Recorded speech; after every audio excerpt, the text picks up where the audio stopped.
Picture this. You've been at your desk for 12 hours. You've answered 50 emails, jumped between for meetings, and kept 10 browser tabs open all day. You finally close your laptop, exhausted, and then it hits you. What did I actually finish today? Now picture someone else. They worked 3 hours, just 3, but they solved the problem that's been stuck for weeks. They created something that moves the needle. They left energized, not drained. Here's the uncomfortable truth most of us don't want to admit. We've confused being busy with being productive. We've mistaken motion for progress, and it's costing us everything.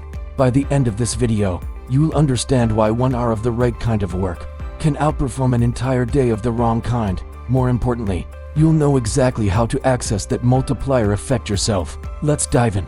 This isn't just you. The modern workplace is literally engineered for distraction, not depth. Every Slack notification, every quick 5-minute meeting, every expectation that you'll respond within minutes, it all adds up. And here's what most people don't realize. Your brain operates into completely different modes. There's shallow work, reactive, fragmented, easy answering emails, attending status updates, putting out small fires. Then there's deep work, proactive, focused, cognitively demanding, strategic thinking, creative problem solving, building something that matters. Here's the trap. Most professionals spend 80% of their time in shallow mode because it feels productive. You're checking boxes, staying visible, being responsive. It looks like work. And let me be clear, this isn't about working less. It's about working differently. After analyzing how top performers in law, business, and creative fields actually spend their time, a clear pattern emerged. But here's the conflict we need to face. What we think makes us valuable, that constant availability, might be the exact thing destroying our ability to create real value. So why does busy work feel so good when deep work feels so hard? It's neurological.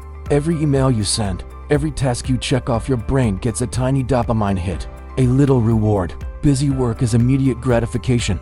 Deep work, that's delayed gratification with a side of discomfort. Most people think multitasking means getting more done. Research shows it can reduce your productivity by up to 40%. And here's why. There's something called attention residue. When you switch tasks, part of your brain stays stuck on what you were just doing. You're fragmenting your cognitive capacity with every switch. Picture this. You're writing a strategic report, but you check email every 5 minutes. Compare that to writing the same report in one uninterrupted 90-minute block. The difference isn't just time. It's quality, depth, innovation. Here's the uncomfortable truth. Many professionals have gone years, maybe their entire careers, without experiencing true focus.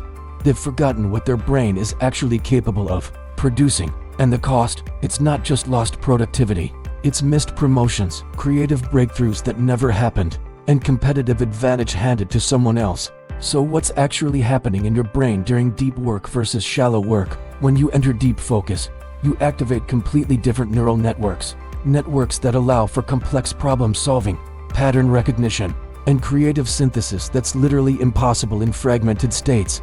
Most people think breakthrough ideas come from brainstorming sessions. The truth, they emerge from sustained, focused thought. Cal Newport studied this extensively. Top performers across every field, law, business, technology, creative work, that protect 2 to 4 hours of uninterrupted time every single day. Average performers, they rarely get more than 15 minutes of continuous focus.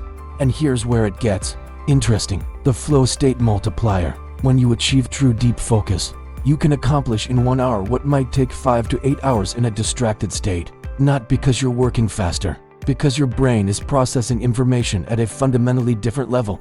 And here's the shift happening right now. As AI handles more routine tasks, the ability to do deep work is becoming increasingly rare, which means it's becoming increasingly valuable. The premium is shifting to work that requires human depth, strategic thinking, creative problem solving, complex communication. The irony? Our workplaces are often structured to prevent the very thing that makes us most valuable. So how do you actually make this happen? 3 steps: protect, prepare, and practice. First, protect. To identify your peak cognitive hours. For most people, that's morning, and guard one 90-minute block as non-negotiable deep work time. Second, prepare. Create a deep work ritual. Same time, same place, clear objective, phone on airplane mode, all tabs closed except what you need. Third, practice. If 90 minutes feels impossible, start with 30-minute blocks and build from there.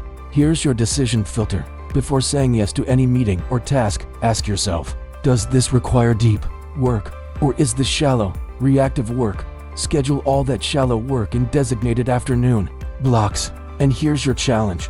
Tomorrow, try 1 uninterrupted hour on your highest leverage project. No email, no Slack, no meetings.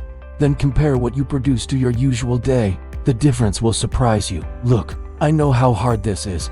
Protecting focus in a world that demands constant availability feels like swimming upstream. But that's exactly why it's your competitive advantage. You can spend 8 hours looking busy, or 1 hour creating something that actually moves the needle. The choice is yours, but only one builds the career you want. If you've experienced the power of deep work, share what changed for you in the comments. If you're struggling to find focus, let me know your biggest obstacle. And subscribe for more strategies on working smarter in a distracted world. Thanks for watching.